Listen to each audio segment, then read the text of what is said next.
Hola mis queridos amigos, soy Alfonso Hamburger y nos encontramos en la plaza del de Majagual. Vamos a caminar más para vivir mejor. Hoy tengo un invitado de lujo, el doctor Carlos Garizao. No es Garizábalo, sino Garizao, suena así como brasilero. Es garizado. Es garizado, ¿no? Pero nosotros acá nos comemos la palabra y es sabroso comerse la palabra. Doctor, me levanta ahí el micrófono para que se escuche. Bueno, Carlos Garizado es un conocido abogado de la ciudad de Sincelejo Raizal. Doctor, ¿cómo está usted para caminar conmigo?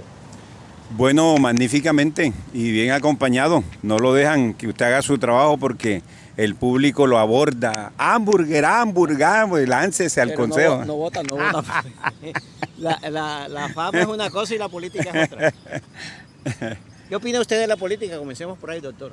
Bueno, es muy necesaria porque a través de ella llegó la civilización al comportamiento del ser humano para no arrebatarnos las cuestiones por la vía de la fuerza, como cuando empezaron las primeras manifestaciones de la comunidad primitiva que saltó al esclavismo y entonces se dieron muchas posiciones de fuerza hasta que ya hubo unas teorías en Francia en donde empezaron a hablar de Estado y ya el Estado en principio que no era intervencionista sino un Estado laissez-faire, laissez-passer, o sea dejar hacer, dejar pasar. Entonces era un Estado pero donde el que tenía más saliva, más harina tragaba, en el dicho popular. Bueno, dicen que la política es la ciencia de las ciencias, pero ¿por qué la gente no permite, todo el que va a entrar en política, no te metas en eso es para bandidos? ¿Por qué llegamos a ese concepto?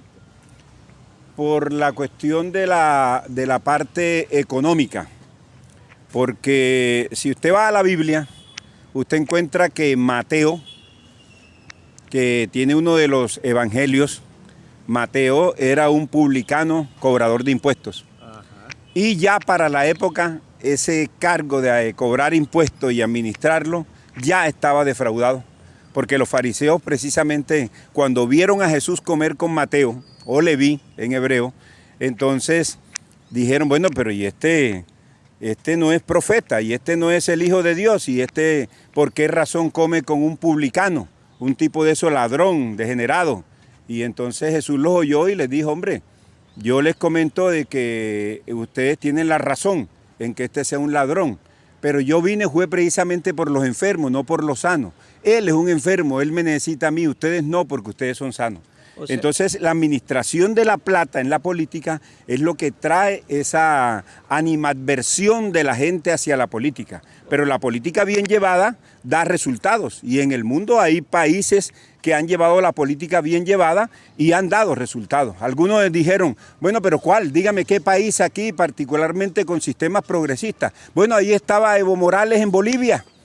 Llevó a crecer la economía en el 7.5% por encima de toda Latinoamérica. Y lo tumban porque está haciendo la política bien.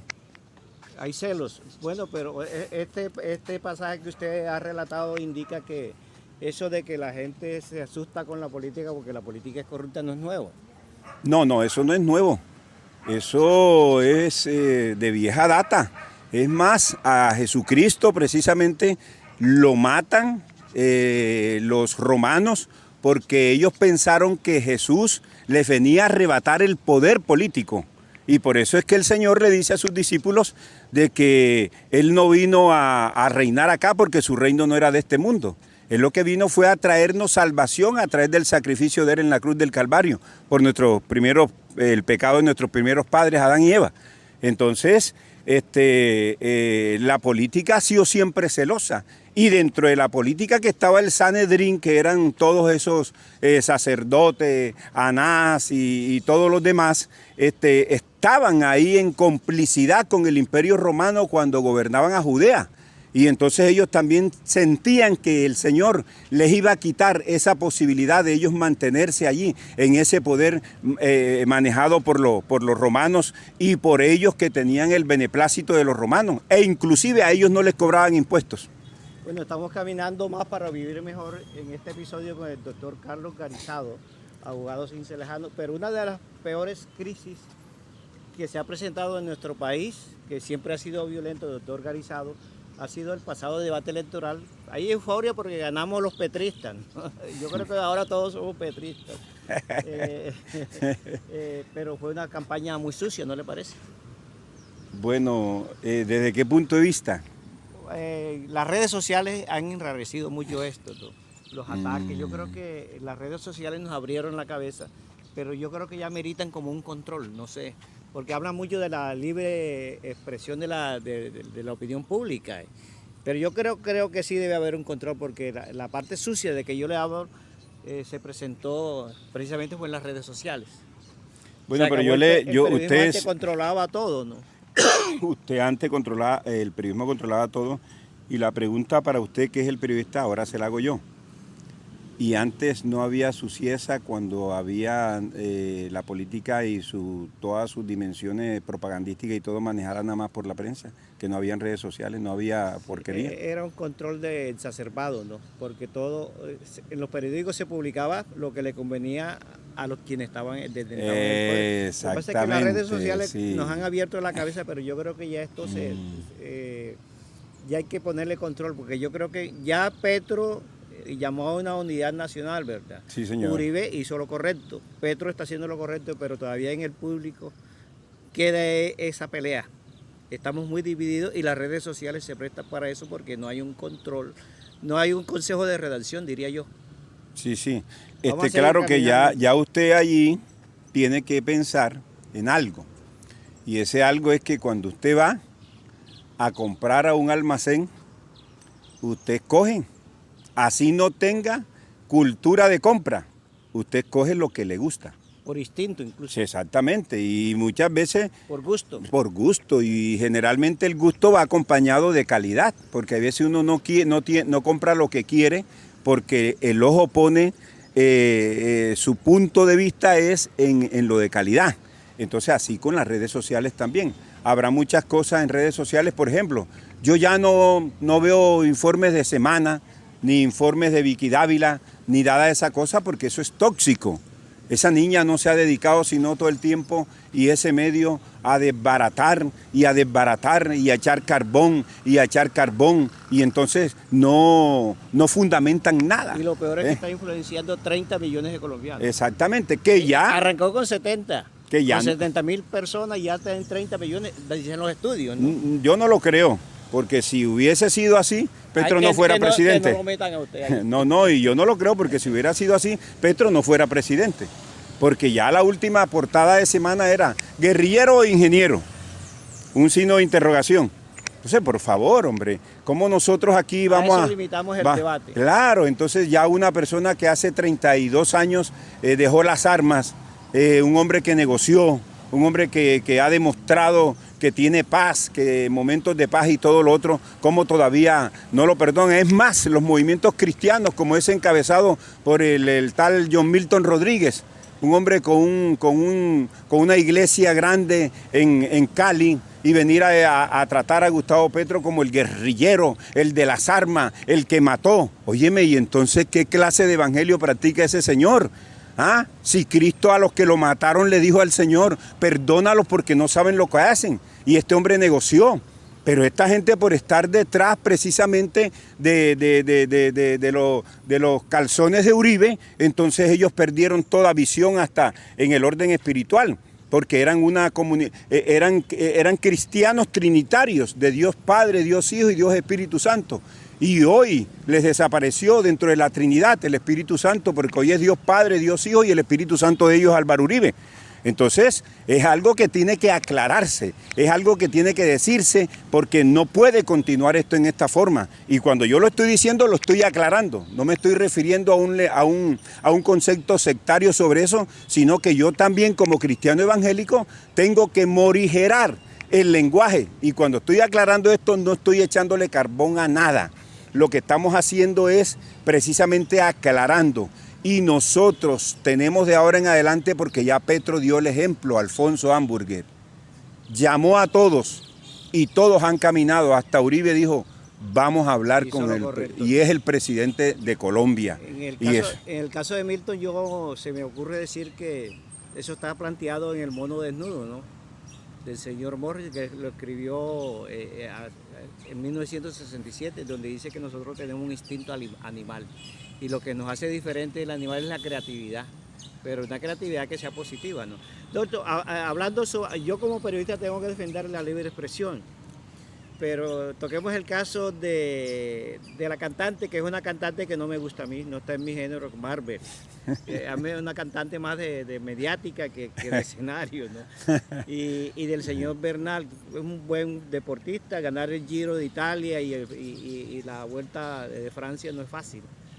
Pero a mí me parece que ellos sí pueden opinar, pero opinar todos los días y opinar de esa forma, me parece que ya eso me dice una autorreflexión y un control de las redes sociales.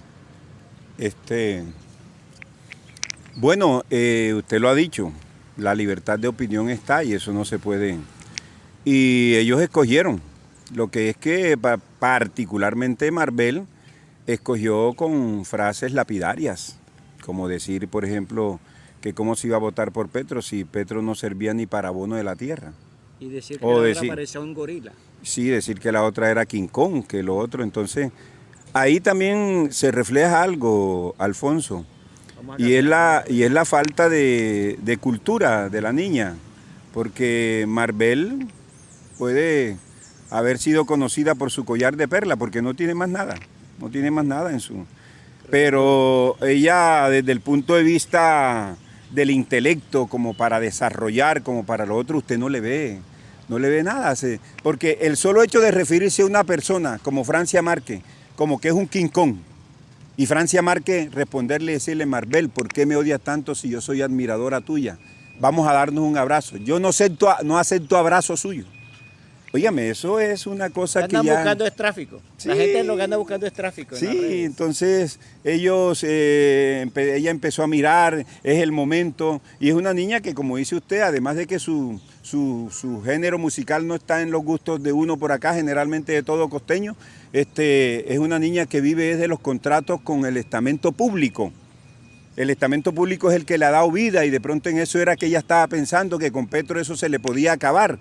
Y resulta que Petro es una persona que tiene vea, las dimensiones intelectuales y humanas de Petro son inconmensurables, Alfonso.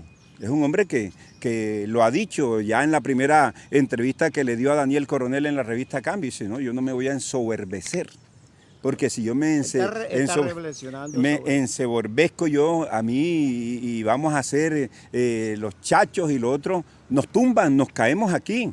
¿Por qué? Porque aquí hay una derecha recalcitrante que están esperando un resbalón de él. No se olvide lo que pasó con Chávez en Venezuela. Fedecámaras, que es la Federación de los Comerciantes allá, y todos se unieron para darle el golpe de Estado a Chávez.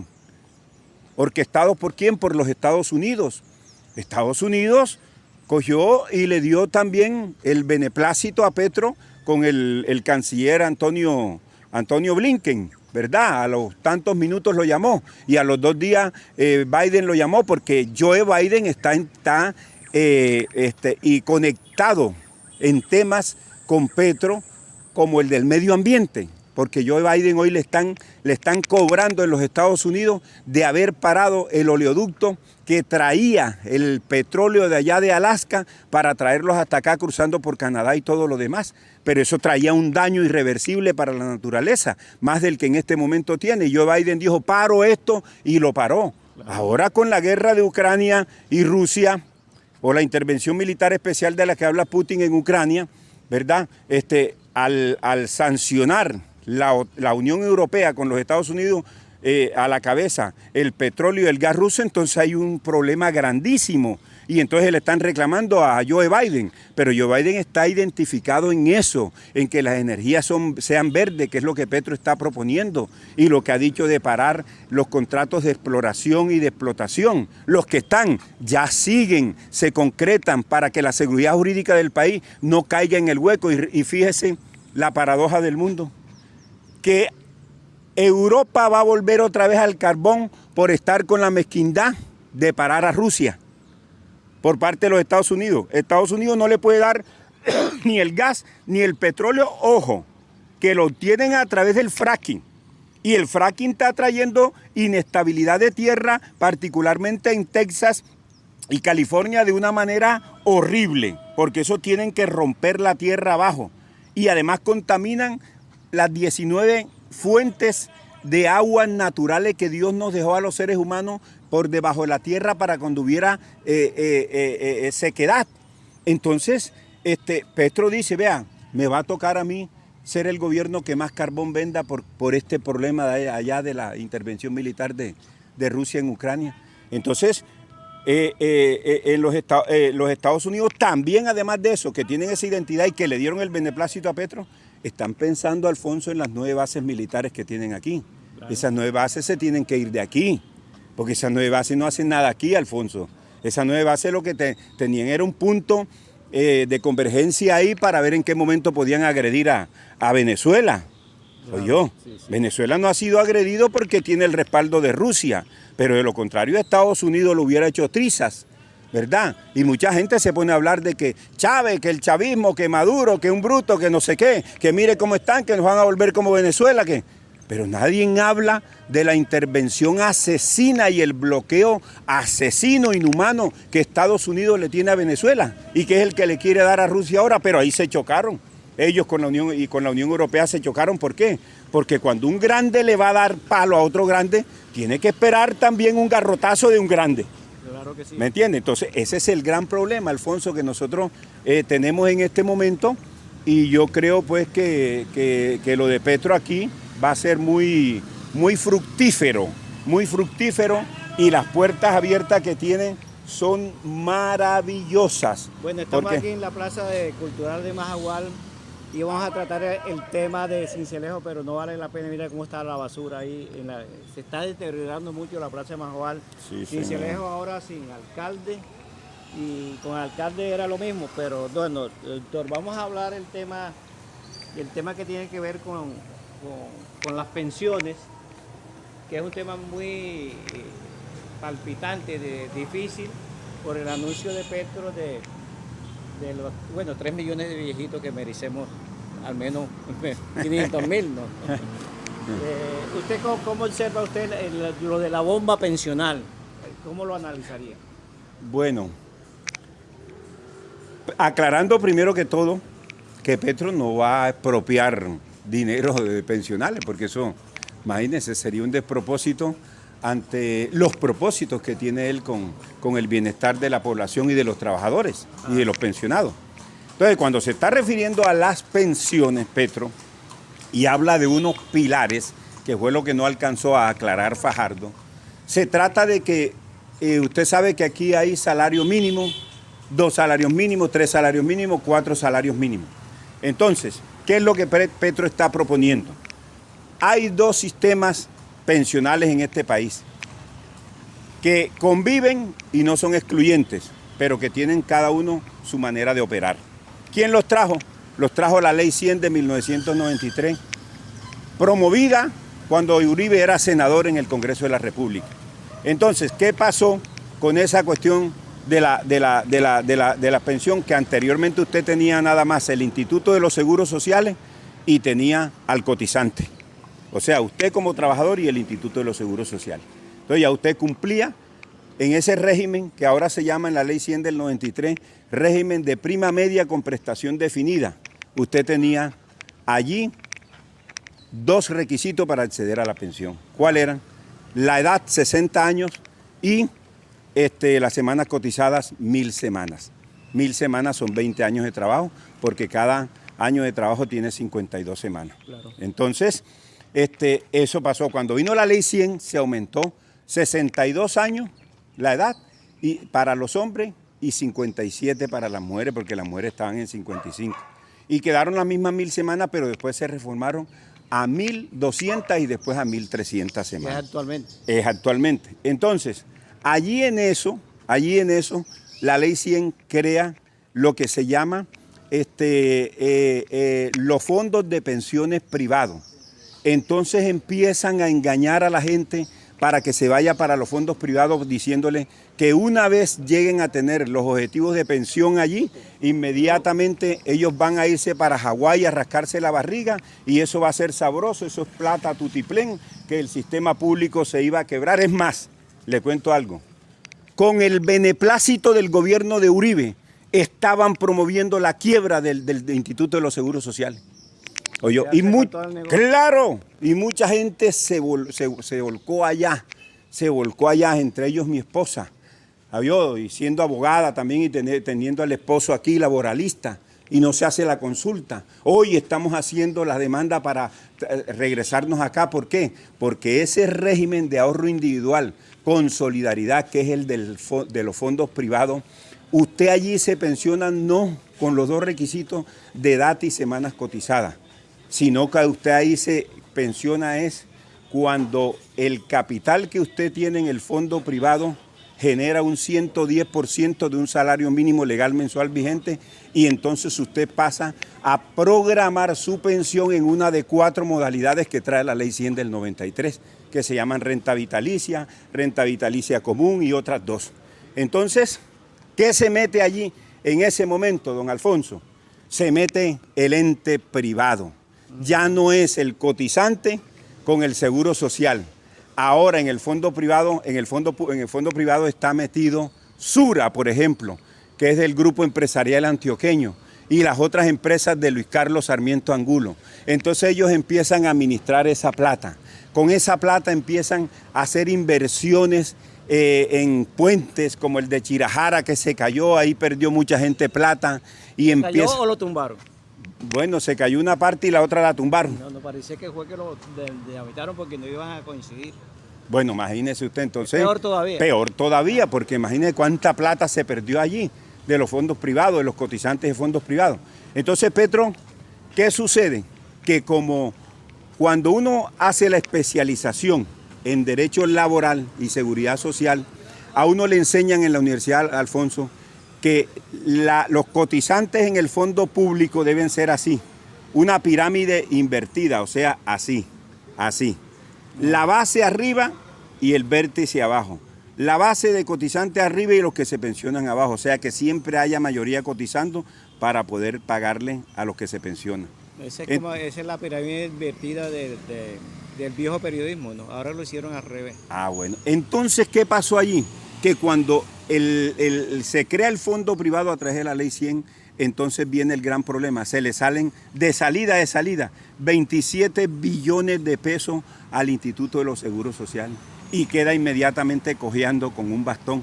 Entonces, como eso ha venido incrementándose hasta que la gente se ha dado cuenta que no es la tal fábula esa de Hawái que le pintaron, sino que la cosa está maluca porque ahí casi nadie se pensiona, entonces el Estado, que somos nosotros, nos ha tocado, Alfonso, a través de nuestros impuestos, a través de nuestros impuestos, nos toca subsidiar en 18 billones de pesos hasta el momento para poder pagar las pensiones y sobre todo las más altas de aquí, de Colombia.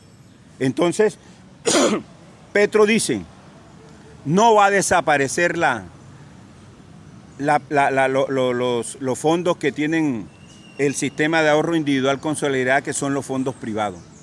Pero por ley podemos llegar a un acuerdo para que todos los cotizantes que están en los fondos y los que ahora procuren entrar de 4 salarios mínimos legales mensuales vigentes en adelante, o sea, en este momento de los de 4 millones, esos hasta allí puedan estar de manera obligada afiliados al fondo público para poder tener una plata con que pagar las pensiones sin necesidad de subsidiarlas. Entonces, esos 18 billones de pesos que se subsidian, que se evitan en el subsidio, son los que él dice para los viejitos de a 500 mil pesos. Los viejitos sabios y sabias. Los viejitos sabias y sabias los llama él. Entonces, ahora, ¿ese sistema lo inventó Petro? No, es un sistema que está allá en Europa, sobre todo en los Países Bajos, Holanda, Noruega, allí están y están dando sus resultados. Pero aquí el capital voraz de los fondos pensiones, Luis Carlos Sarmiento Angulo y el grupo GEA, que es el grupo empresarial antioqueño Consura y todo lo demás, ellos no quieren sino tener la plata ellos, administrarlo todo ellos. ¿Cómo es posible que el señor Luis Carlos Sarmiento Angulo tenga aquí la administración de Coviandes, que es para mantener la vía de Bogotá-Villavicencio, y se le esté entregando 179 mil millones de pesos anuales, y esa vaina es más el tiempo que pasa cerrado por los derrumbes que el tiempo que eso está funcionando? ¿Cómo es posible que ellos sean los dueños aquí de un total de 180 peajes, porque aquí habían 162 peajes y ahora hay 180, y entonces ¿dónde quedan los impuestos de nosotros para pavimentar y para hacer el resto? Y usted ya no puede salir en su carro ni siquiera a Cartagena o a Barranquilla, porque son ¿cuántos? 6, 7 peajes que usted tiene que pagar al margen de la gasolina cara. Entonces AMLO, Andrés Manuel López Obrador en México, acabó con los peajes, porque nosotros tenemos, Alfonso Hamburger, 20 mil kilómetros de carretera y tenemos 180 peajes. Y en el Ecuador, que la mayoría de las carreteras son de cuarta generación, que las hizo en el gobierno progresista de Rafael Correa, hay 10.000 kilómetros y hay 10 peajes. En Turbago quitaron el peaje después de 20 años. El actual alcalde, Torres. Del M19. Sí, y ¿cuál fue el argumento que tuvo? Que el municipio solamente se ganaba el 4%. Ese 96%, ¿para dónde iba? ¿Para dónde iba? Entonces yo creo que llegó el momento en que se tienen que emparejar las cargas, y por eso Petro propone que no, se va a ayudar el sistema pensional con eso, pero también no va a haber necesidad de estar cogiendo los dineros públicos para estar llenando esos huecos, y que todo el mundo aquí, o sea, para evitar eso, que todo el mundo aquí, los ricos paguen lo que tienen que pagar, Alfonso. Porque es que aquí hay una exención de impuestos para ricos, que por ahí hay un video que usted lo vio, donde uno de esos ricos está diciendo, que están pagando poco. Yo me sorprendí cuando Duque dictó esto, y a mí me quedan más de esta cuenta, si yo tengo con qué pagar esto, me está regalando plata. Entonces ese es el problema del neoliberalismo rampante, de estarle regalando plata a los ricos y que la clase media cargue todo, porque entre otras cosas la clase media somos los que cargamos. El pobre, que va a cargar, no tiene hombro con qué cargar. El rico no le ponen a cargar. Entonces, ¿a quién le tiran la carga del pobre, del rico y del pobre? No, las tiran a nosotros, somos el sándwich del paseo. Entonces, en este momento, todas esas plata que están en el exterior, en las cuentas esas de paraísos fiscales, Petro ha dicho que hay que ponerle una renta presuntiva. Y es más, se dice por ahí, habrá que esperar la prueba, que Duque sale con más de 10 billones de pesos en paraísos fiscales. Porque aquí nadie sabe cuánto costaron las vacunas, don Alfonso. Ahí tuvo un negocio bien grande. Es un negociazo bien grande. Las armas también. Las armas, vea la compra de aviones ahora últimamente, pero 12 billones. ¿Para qué acumula tanta plata la gente? Porque el ser humano, no sé, tiene esa insatisfacción en su interior, que cree que entre más... Por ejemplo, Luis Carlos Sarmiento es el ejemplo. ¿Para qué tanta plata? Sabroso caminar por aquí sin guardaespaldas. Como estamos nosotros en este momento. Y como me decía a mí un cliente una vez, que me llevaron un negocio de una separación de bienes y de cuerpo. Se divorciaban, una pareja de Tolú con cabañas y negocios y todo. Y entonces, después que habían acordado, como dice la ley 50 y 50, entonces la señora se le metió de que no, que ella quería todo para ella, que ella había trabajado más que él, ¿qué tal? Y el tipo era un militar retirado que era lancero, ex lancero, acostumbrado a estar en el monte un mes sin un pedazo de carne y sin nada, alimentándose de la hierba y alimentándose de los comejenes y toda esa cosa. Entonces el tipo, cuando de pronto me dice, doctor Garizado, entréguele todo a la señora. Pero, y no habíamos quedado, Mauricio. No, doctor, yo no necesito mucho para vivir. Oiga, esa vaina todavía es la hora que me peluna el pellejo yo. Tipo de maleta liviana, ¿no? Oiga, yo no necesito déjelo. Y yo le dije, bueno, ustedes son los que mandan. Le hice la cuestión, le quedó todo a la señora, y a los 8 meses estuvo ella, no él, buscando nuevamente rehacer la cosa, porque lo iba a llamar, porque ella no podía con la carga de esos negocios para desempeñarse como él se desempeñaba estando al frente de los negocios. Pero la lección que me deja, para la pregunta anterior que dice, ¿para qué necesita uno tanta plata? La lección es la de este hombre. Yo no necesito mucho para vivir. Dele todo a ella. Hay tipos tan pobres que lo único que tienen es plata. Así es, don Alfonso. Oye, maestro, sí. bueno, vamos a redondear porque ya estamos completando la media hora. Sí, señor. Confieso que yo ahora en este puente no caminé mucho y estaba ya... Agitadito. Nos sentamos aquí debajo de esta ceiba de la plaza de Majagual, Gloria a que Dios. debe ser del de Majagual, ¿no? Porque el que fundó todo esto por aquí vino de Majagual. Entonces decían, vamos para el pozo del de Majagual. Del de Majagual. Y con el sí. tiempo se convirtió en de Majagual. De Majagual. Bueno, maestro, yo creo que los ciudadanos debemos ceder, ¿cierto? Yo creo porque si ya el ejemplo que nos ha dado el doctor Uribe y Petro de hacer una unidad es un ejemplo para todos, pero todavía quedan ciudadanos tirándose piedras. ¿Cree usted que el problema radica aquí, en que tenemos que reencontrarnos nosotros también? Sí, y eso tiene que ser con ejemplos. No puede ser de palabra, con ejemplos. Porque ejemplos concretos, que se concreticen, Alfonso. Porque yo, en mis 64 años de edad y mis 40 años de ejercicio profesional con 3 especializaciones y un diplomado, y mi inquietud en la información, está bien lo de Uribe, pero Uribe, como lo dijo en su Twitter, Twitter, porque ahora todo es Twitter. dos maneras de mirar el país diferente, pero vamos a hablar sobre lo que es. Entonces, él representa el neoliberalismo rampante y duro de este país, con todo el sector terrateniente del paramilitarismo y todo lo demás. Es que Petro no lo llama a él porque él sea jefe del Centro Democrático. Petro lo llama porque él es el jefe del paramilitarismo en Colombia. Y porque el sector terrateniente aquí tiene otra gran deuda. Él particularmente tiene terrenos en su finca del Ubérrimo baldío declarada por el Estado, que los tiene allí. Y proponía a través de él y de María Fernanda Cabal, que también son especialistas en tener esa tierra, de aplicar la institución de la pertenencia, o sea, de la posesión, a través del proceso de pertenencia. Y la posesión, que dice el artículo 762 del Código Civil, es la tenencia de una cosa con el ánimo de señor y dueño, sea que el dueño la tenga por sí o por medio de otra persona. El poseedor es reputado dueño mientras otra persona no justifique serlo. Entonces usted en la posesión no necesitaba títulos, sino necesitaba más la tenencia material de la cosa y la buena fe. Entonces sí, eso opera. Entonces si usted deja una casa allí abandonada y viene otro y en 10 años se la toma y apaga los impuestos y todo y le mete el proceso de pertenencia por posesión para que haya prescripción adquisitiva de dominio a favor del poseedor y extintiva de dominio a favor del propietario de los papeles que es usted, eso vale porque ese es un bien privado, pero en los bienes públicos no opera la prescripción.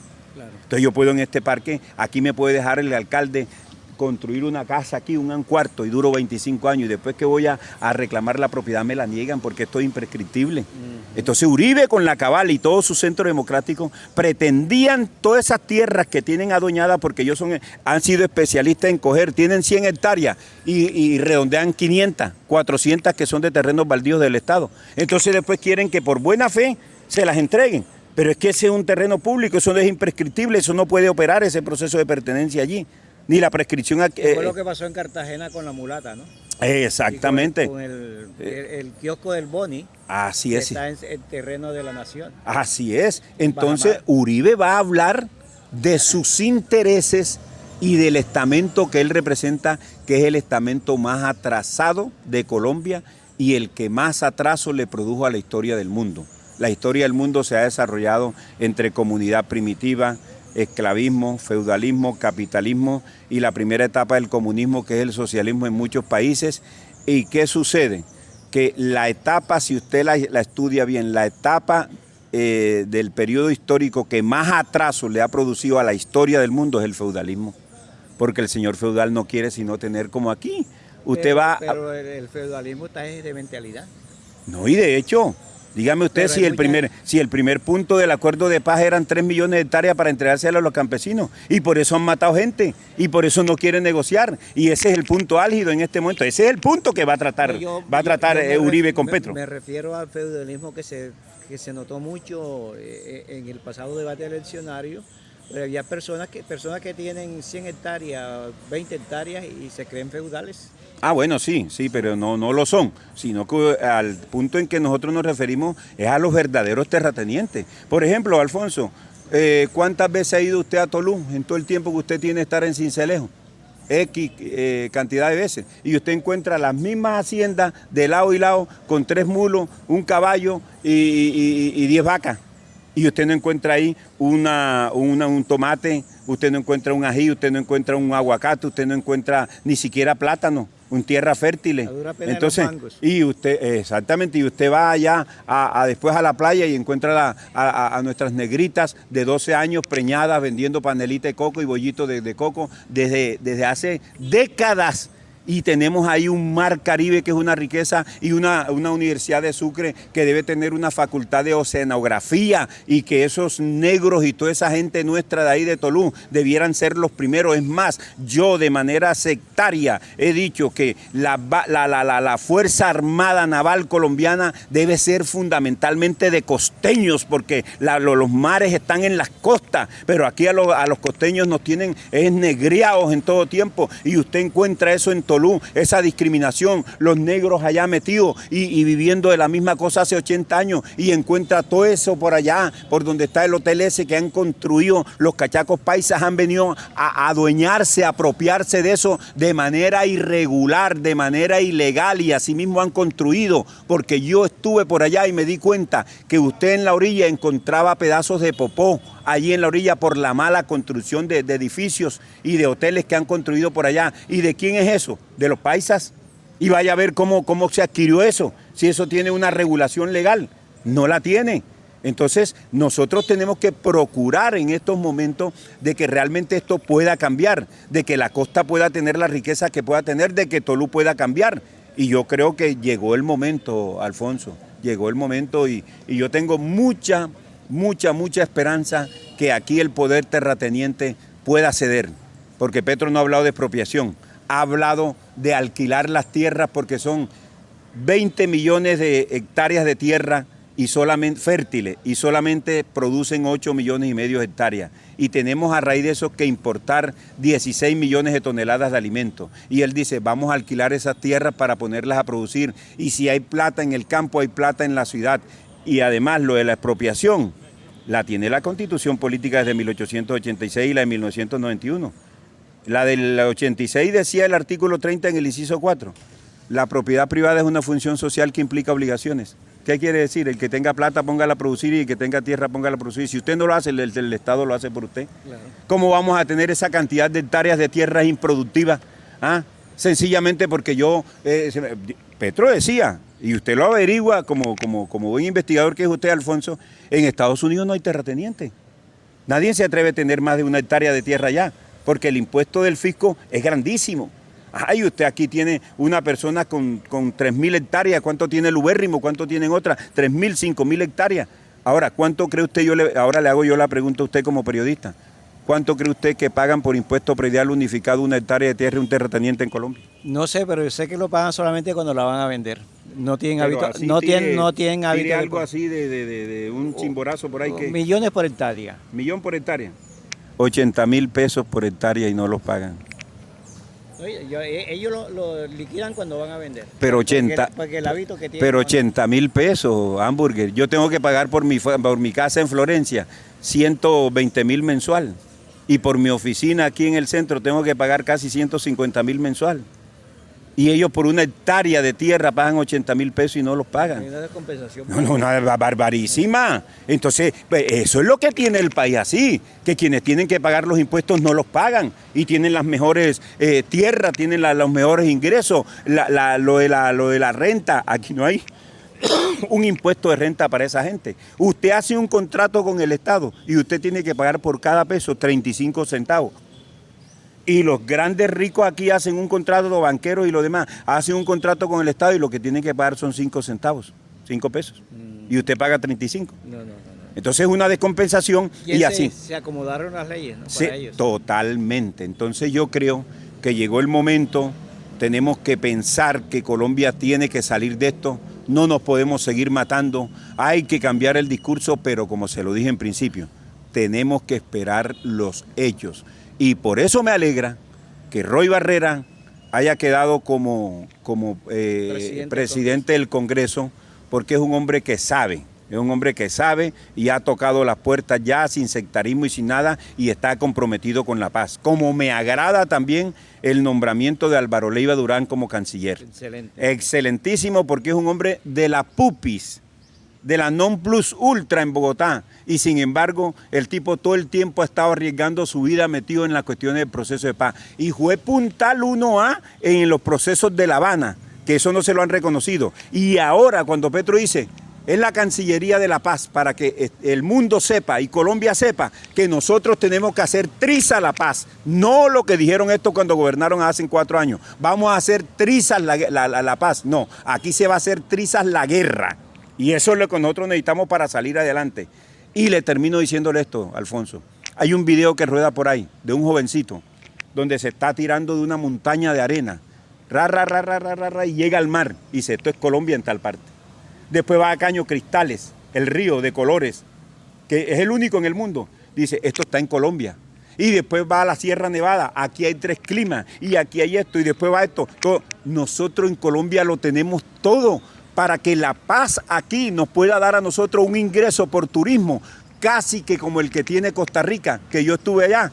Y en Costa Rica tiene el 0.3% del territorio del mundo y tiene el 23% del turismo del mundo. Hágame el favor, porque ahí es pura vida, todo es verde, todo lo cuidan. Entonces nosotros podemos llegar allá, nosotros podemos tener ese ingreso. El aguacate que se reían, mire por dónde está el aguacate. Se pierde el 60% de la Bendito sea el Señor. Entonces, Yo Alfonso. quiero invitar entonces que hagamos la paz en las redes sociales, que nos Amén. autorregulemos y que informemos sin prejuicios, porque es que tenemos mucho prejuicio en el país. Amén. Muy sí. amable, doctor, me parece interesante esta caminata concentrada y todo. Bueno, Alfonso, muy amable usted por esta deferencia y que Dios nos bendiga a todos y que nos vaya bien a todos en el nombre de Jesús. Bueno, nos vemos en otro episodio de Caminar Más para Vivir Mejor, ahora concentrada y todo.